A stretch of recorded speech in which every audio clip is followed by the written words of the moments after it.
સંવેદનાની પાંખો દિવ્યાંગોના સપના સાકાર કરવા છે, આત્મનિર્ભરતાના દીપ પ્રગટાવવા છે.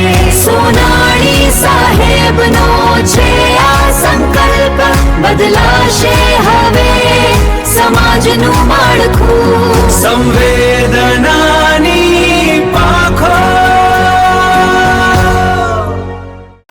નમસ્કાર, હું પંડ્યા જ્યોતિન ચંદ્રકાંતભાઈ લાખણકા પ્રાથમિક શાળામાં છેલ્લા 4 વર્ષથી આચાર્ય તરીકેના વારસાને નિભાવું છું.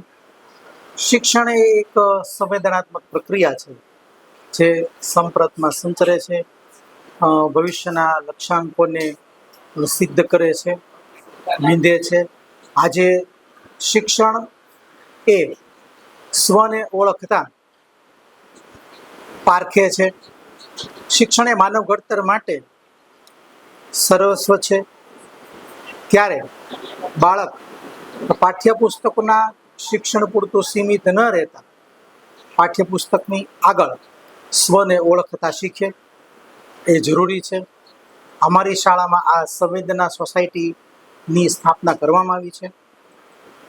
અહીં શાળાએ તે સમિતિની રચના કરી છે. એ સમિતિમાં દિવ્યાંગ, પ્રજ્ઞાચક્ષુ, નિરાધાર અને જરૂરિયાતમંદ વિદ્યાર્થીઓને, બાળકોને માટે માણસ માટે પ્રેરક વિચારોનું વાવેતર કરવામાં સફળતા મળે.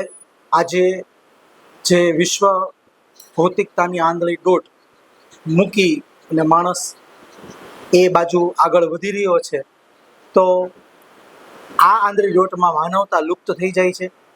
ત્યારે સંવેદના સોસાયટીના માધ્યમથી આ અમારા બાળકોમાં ફરી પાછા માનવીય દીવડાઓને પ્રગટાવી શકીએ. સંવેદના સોસાયટીનું આ કાર્ય એ અમારો પ્રયત્ન અવશ્ય સફળતા પામશે, એમાં કોઈ સંદેહ નથી. બસ ઈશ્વરે આ શાળાના વડપણની જવાબદારી વહન કરવાની જે તક આપી છે, ત્યારે ઈશ્વરીય કાર્યમાં તેમના આશીર્વાદ મળી રહે તેવી પૂર્ણ શ્રદ્ધા સાથે ભારત માતા કી જય. સારસ્વત મિત્રોને વંદન સાથે હું ચિંતનભાઈ દવે. હું આ શાળાની અંદર છેલ્લા 15 વર્ષોથી કામ કરી રહ્યો છું. મારું ગણિત અને વિજ્ઞાનનું ફિલ્ડ છે. આથી બાળકોને પાઠ્યપુસ્તકો અને તેની બહારનું પણ જ્ઞાન બાળકોને સતત આપતો રહ્યો છું. તાજેતરમાં જ અમને ખબર પડી કે અમારી શાળામાં સંવેદના સોસાયટીનું સંસ્કરણ થયું, જેનો મને ખૂબ જ આનંદ છે અને અમારા માનવ ઘડતરના કાર્યમાં જાણે એક મોરપીછ ઉમેરાણું છે. સંવેદના સોસાયટી આપણા ભાવનગરની અંદર અંધ ઉદ્યોગ શાળા દ્વારા એક નાનકડો સરસ મજાનો પ્રયાસ કરવામાં આવ્યો છે કે જેની અંદર પ્રજ્ઞાચક્ષુઓ અને દિવ્યાંગ બાળકો તરફ જે સામાન્ય સમાજ છે એનું જે એક વલણ છે, એમાં એક ચેન્જ આવે, એમાં એક સંવેદનાનો અને સમાનતાનો ભાવ આવે. એની શરૂઆત થાય છે શાળાથી. કારણ કે શાળા છે, આજના કોઠારી કમિશનમાં જ વાત કરેલી હતી કે આજના જે બાળકો છે આવતીકાલના નાગરિકો છે.